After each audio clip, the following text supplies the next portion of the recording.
Halo, salam pramuka. Perkenalkan, nama saya Asep. Saya dari angkatan 2024 jurusan Hukum. Halo, perkenalkan nama saya Siti Handayani dari jurusan Pendidikan Guru Sekolah Dasar. Halo, perkenalkan nama saya Fadil Gias Mulyana dari program studi Teknik Elektro angkatan 2023. Halo, perkenalkan nama saya Nadia Zulpakaratinisa dari program studi Pendidikan Guru Sekolah Dasar angkatan 2023. Halo, perkenalkan nama saya Mulyana, saya dari Prodi DKP angkatan 24. Saya tuh pernah mengalami pas perkemahan tuh. Biasanya tuh ada renungan malam. Renungan malam itu tuh biasanya pada nangis-nangis kan orang tuh, ya. Soalnya membayangkan hal-hal yang sedih. Tapi pas itu nggak tahu kenapa gitu, terbesit di benak saya tuh hal-hal yang lucu. Sehingga pas itu saya tuh cengingikan gitu, posisinya tuh ketawa gitu, sampai keluar ketawanya tuh. Sampai orang-orang tuh melihat ke saya. Itu adalah pengalaman unik bagi saya di Pramuka. Pengalaman unik, salah satu pengalaman unik aku yaitu waktu acara berkemah, hujan deras itu kita tuh harus masak sendiri kan, nyalain api. Sedangkan waktu itu tuh hujan deras, kita tuh kebayangkan chaosnya kayak apa, kita harus masak dengan keadaan hujan yang turun deras gitu. Kebetulan saya pernah ikut dalam satu kegiatan pramuka di tingkat daerah, dan waktu itu saya pernah merobohkan rumah orang. Dan kebetulannya juga emang kegiatannya seperti itu. Kita sedang ada pengabdian kepada masyarakat yang rumahnya kurang layak dihuni. Jadi kita merenovasi ulang gitu. Pengalaman unik saya ketika ikut kepramukaan ada pas camping dulu ya. Saya pernah salah masuk tenda orang gitu. Harusnya ke tenda yang sekolah saya, tapi saya malah ke sekolah orang lain, seperti itu. Tentunya pasti ada. Aku kan seorang pradana, ketika ada suatu materi, aku pradanya sendiri tidur, dan ketika ketahuan sama pembina, aku dimarahin habis-habisan setelah kegiatan. Menurut saya tuh perbedaannya hanya di golongan ya. Kalau misalnya di SMP itu golongannya penggalang, kalau misalnya di SMA itu golongannya penegak, dan kalau misalnya di kampus itu golongannya ada penegak dan ada racana. Sama mungkin materi-materinya juga berbeda, seperti itu. Menurut aku sih dari tingkat SMP itu lebih ke kemampuan dasar kayak baris berbaris, tali temali, sama kayak sandi-sandian kayak gitu. Terus kalau untuk tingkat SMA lebih ke outbound kayak lebih ke alam bebas kayak gitu, sama kepemimpinan juga. Kalau di tingkat kuliah atau kampus lebih ke pembinaan dan organisasi. Jadi kita tuh udah bisa menjadi pembina buat adik-adik tingkat kayak gitu. Kalau di tingkat SMP itu biasanya anak-anak dituntut untuk hanya sekedar tahu dulu dasar-dasarnya dan diselipi dengan keseruan-keseruan di dalam pramuka. Nah, kalau misalkan di SMA itu kita udah mulai serius atau belajar di dalam organisasinya.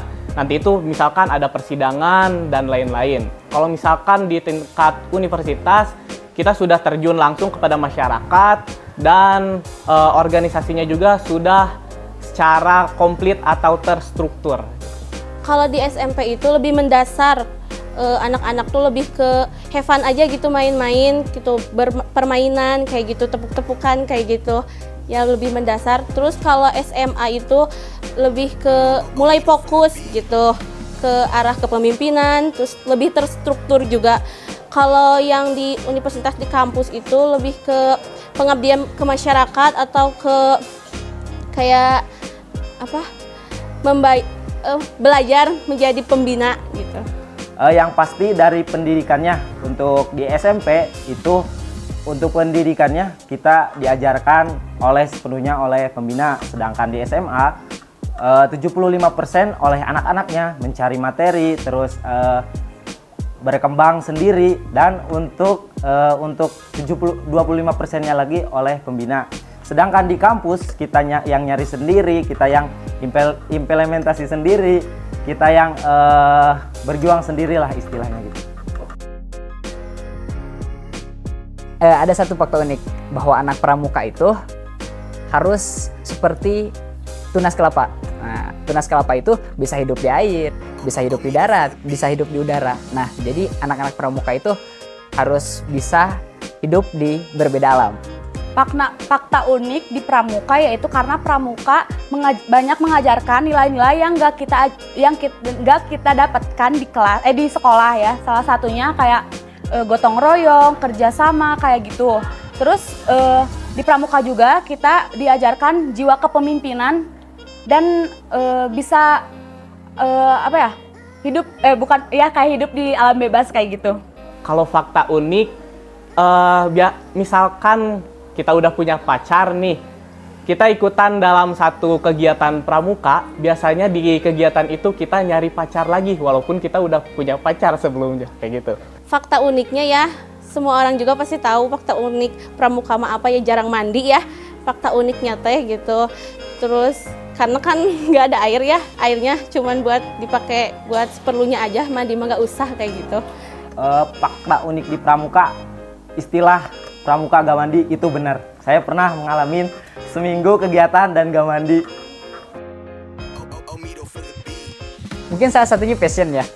Karena passionnya keren, ya itu benar-benar membanggakan bagi saya. Menurut saya seperti itu. Nah, yang membuat saya bangga menjadi pramuka seperti yang tadi dijelaskan, karena pramuka itu mengajarkan nilai-nilai yang nggak saya dapatkan di sekolah. Dan juga di pramuka itu mengajarkan jiwa kepemimpinan dan sosialisasi yang dapat saya implementasikan di kehidupan sehari-hari kayak gitu. Anak pramuka itu bisa menjadi lebih fleksibel dalam artian kita pertemanan kita lebih luas atau secara belak-belakan tidak ada yang tertutup dan lebih happy-happy aja gitu di pramuka. Lebih mandiri aja sih, kayak terus serba bisa juga, yang tadinya masak cuman ya sebisanya gitu ya masak, terus sekarang mah lebih ke masak rimba, masak teh gitu, sekarang bisa.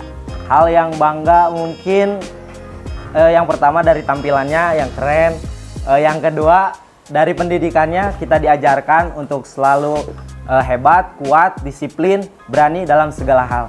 Terima kasih.